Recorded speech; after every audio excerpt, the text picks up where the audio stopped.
après les camps agrandissants, dans les autres parties du camp, on va retrouver seulement les baraques en bois. On est plus rangé que la maladie dans la deuxième partie.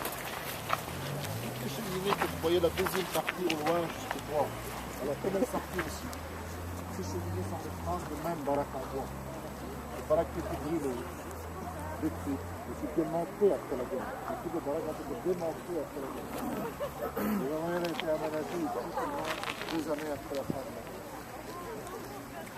La deuxième partie de cette plage, c'est celle-là. C'est plus important de dire la deuxième partie, parce que la troisième partie. On s'était installé les mêmes baraques en bois, mais très grands. On était dans la agrandi dans le temps. Comme je vous ai déjà dit ce matin, en été 44, les déportations en Suisse étaient les plus grandes. C'était la déportation des Juifs de Hongrie.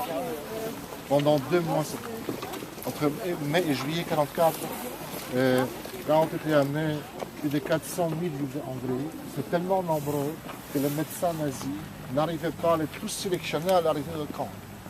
Beaucoup de Juifs hongrois, surtout des femmes et des enfants, ont été placés dans la 3e partie du Birkenau.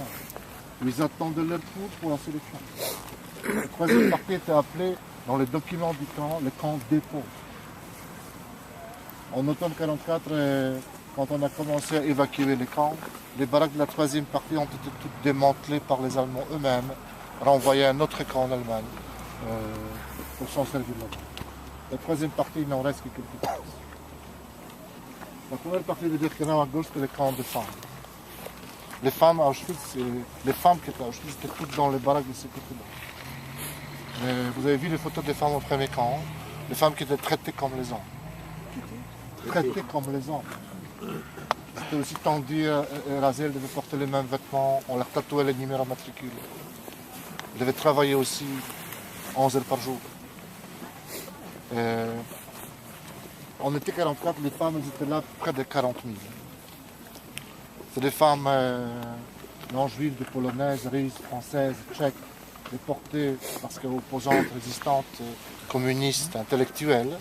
Mais la plupart des femmes qui étaient là en été 1944, c'était des femmes juives, provenant de pays différents.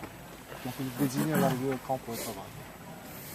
À la deuxième partie de Birkenau, on était aménagé quelques camps à part, séparés l'un de l'autre par des fils de fer barbelés jusqu'au bois. Il y avait quelques camps là à côté de l'autre.